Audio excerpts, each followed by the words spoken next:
한 달 수익 5천만 원을 찍고 나니까 갑자기 인생이 쉬워 보이기 시작했어요. 어차피 화성 갈 거니까 몰빵을 하게 돼요. 그렇게 저는 전 재산을 다 날리고 빚만 남게 되었습니다. 그래서 탈출하기 위해 가진 것들을 모두 팔기 시작합니다.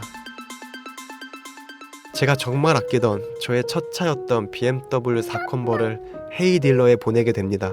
저희 집 지하주차장에서 탁송기사분이 오셔서 시동 걸고 데려가는데 제 차가 떠나가는 뒷모습을 멍하니 바라보다가 그 자리에 주저앉았어요. 항상 손세차하고 저는 컵라면을 먹더라도 얘는 항상 고급류만 먹이고 타이어 광택제까지 발라줄 만큼 애지중지 아끼면서 탔던 첫 차였거든요. 제가 평생 소장하려 했던 차였는데 사라지니까 먹먹하더라고요. 그리고 그림이랑 한정판 피규어, 신발들까지 모두 다 팔았죠. 그래도 버티기 힘들더라고요. 집이라도 팔아서 매달 갚아야 할 대출금을 줄이고 싶었는데 하필 집값도 6억에서 5억으로 다시 떨어졌더라고요. 그래서 집을 팔 수가 없었어요. 집값이 6억으로 올랐을 때 아파트를 담보로 사업자 대출을 1억 3천이나 추가로 받아서 5억짜리 집에 융자금이 5억 5천이 껴있는데 이걸 누가 사겠어요. 팔려면 대출을 갚아야 하는데 돈이 없어서 갚을 수가 없었죠. 게다가 시드가 없으니 당장 트레이딩으로 돈을 벌 수도 없는 상황이라 일단 무슨 일이라도 해야 했습니다. 정말 막막했던 그 순간 참 신기하게도 엄마한테 카톡이 오더라고요. 원래 가족 단톡방이 따로 있기 때문에 굳이 엄마랑 개인톡을 잘 안 하거든요. 거의 4개월 만에 갑자기 겐톡으로 연락이 온 거예요. 잘 지내냐고, 꿈에 보였다면서. 나중에 듣기론 제가 꿈에서 울고 있었다네요. 걱정돼서 연락을 하신 거죠. 가족 간에 텔레파시 같은 게 있나 봐요. 그래도 가족한테 힘들다고 말할 순 없었어요. 그건 마치 저에게 사망 선고를 내리는 것과 같았거든요. 아들 혼자 기특하게 돈 잘 벌어서 가족들 용돈도 주고 집도 사고 차도 사고 혼자 독립해서 잘 살고 있을 거라 생각할 텐데 저 때문에 걱정하게 만들고 싶지가 않았어요. 저는 그냥 혼자서도 잘 지내는 아들이자 동생이자 오빠여야 했거든요. 그래서 차마 가족들에게 말할 수 없었어요. 그때 마침 삼성 반도체 평택 고덕 숙식 노가다가 뜨고 있더라고요. 아무것도 몰라도 가서 조공으로 일하면 한 달에 400에서 600만 원 정도 벌 수 있다고 하더라고요. 일단 이거라도 해야겠다는 생각으로 바로 숙식 노가다 자리를 알아봤죠. 근데 일하려면 건설 기초안전 보건교육 이수증이 필요하다네요. 하루 날 잡아서 5만 원 내고 교육 들으면 발급해준다길래 바로 신청했죠. 제가 이걸 12월 24일 크리스마스 이브 날 아침에 교육장 가서 교육 듣고 발급받았어요. 34평 신축 아파트에 혼자 살면서 뚜껑 열리는 외제차를 타고 다니던 제가 이제는 누군지도 모르는 여러 사람들과 한 방을 같이 쓰면서 안전화 신고 다닐 생각을 하니까 착잡했죠. 하지만 어쩌겠어요. 다 제가 벌인 일이고 제가 책임져야죠. 그런데 평택 숙식 노가다에 사람들이 너무 많이 몰리니까 막상 일자리를 찾아보면 구하기가 힘든 거예요. 그래서 우선은 집 근처 일반 현장 일부터 하기로 했죠. 그러던 찰나에 제가 명절 때도 가족들 얼굴 안 보고 가족들이 제 집으로 온다는데도 계속 오지 말라고 하니까 엄마도 다 눈치채신 거죠. 그래서 결국 가족들에게 저의 상황을 실토하게 되면서 가족들이 도와준 덕분에 집을 팔 수 있게 됩니다. 저희 가족이 뭐 잘 살거나 그런 게 아니거든요. 가족들도 다 힘들게 대출받고 끌어모은 돈으로 저를 도와주신 거예요. 저는 효자가 되고 싶었는데 결국 효놈이었던 거죠.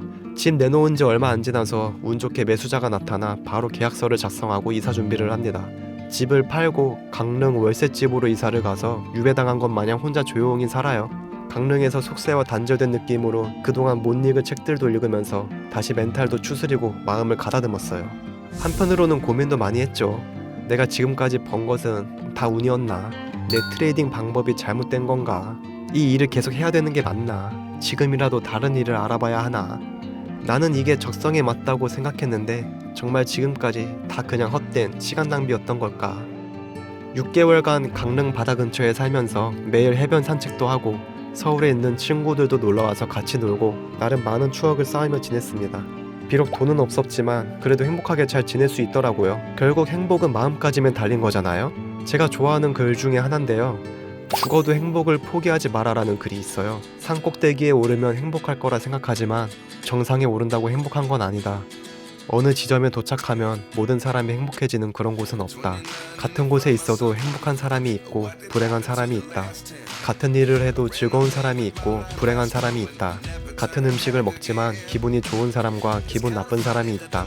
좋은 물건, 좋은 음식, 좋은 장소보다 더 중요한 것은 그것들을 대하는 태도이다. 무엇이든 즐기는 사람에겐 행복이 되지만 거부하는 사람에겐 불행이 된다. 정말 행복한 사람은 모든 것을 다 가진 사람이 아니라 지금 하는 일을 즐거워하는 사람, 자신이 가진 것을 만족해하는 사람, 하고 싶은 일이 있는 사람, 갈 곳이 있는 사람, 갖고 싶은 것이 있는 사람이다. 죽어도 행복을 포기하지 마라. 결국 지금 이 순간 행복할 수 없으면 돈을 아무리 많이 벌어도 마찬가지로 행복할 수 없을 것 같다는 생각이 들었어요. 그래서 제가 가진 모든 것들에 감사하면서 하루를 보내기 시작했어요. 현존하는 마음가짐으로요. 170만 구독자를 가진 유튜버 곽튜브님은 원래 스페인어과를 지원했는데 성적 미달로 러시아어과에 진학을 하게 됐대요.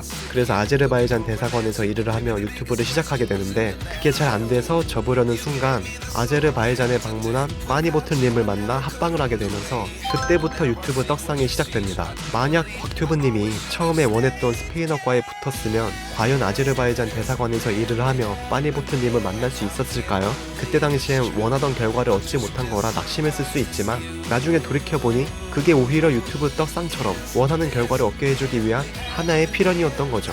인생사 세용지마라고 하잖아요. 제가 지금 이렇게 바닥으로 내려온 것도 분명 나중에 돌이켜보면 더 잘 되기 위한 필연이었을 거라고 믿습니다. 맹자의 그 유명한 명언도 있잖아요.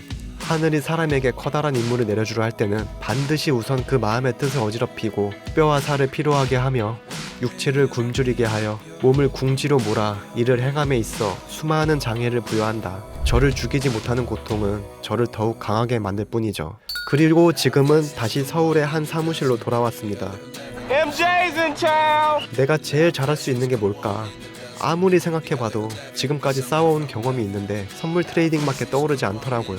2019년 키움증권 해외선물 실전투자대회 5위를 달성했고요. 2020년에는 해외선물로 1년 누적 손익 1억 3천을 달성했고 2022년에는 비트코인 선물 트레이딩 대회에서 수익률 919%도 달성했으나 마지막에 561%로 끝나면서 9위로 입상하기도 했어요. 그래서 마지막으로 제대로 다시 한번 도전해보고 싶어요.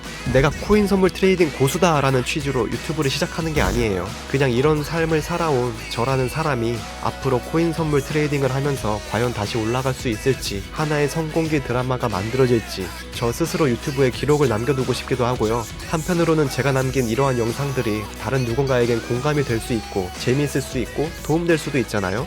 혹은 저의 트레이딩 과정을 보면서 누군가는 저에게 조언을 해줄 수도 있을 테고요. 그래서 저의 앞으로의 일대기를 이곳에 한번 남겨보려 합니다. 스티브 잡스가 한 연설 중에 커넥팅 더 다츠라는 문구가 있는데요. 제가 정말 좋아하는 문구거든요. 세상 모든 현재의 경험들은 하나의 점이다. 그 점들은 아무 소용이 없는 것 같아도 미래와 연결이 된다. 지금 제가 찍은 이 점, 저의 유튜브도 분명히 미래의 어딘가와 연결이 될 거라고 믿어요. 더 나아가서 이 영상을 보고 계신 여러분들의 인생에도 어쩌면 제 유튜브가 하나의 점이 되어서 여러분의 꿈과 이어질 수도 있지 않을까 하는 그런 영광도 같이 꿈꿔봅니다.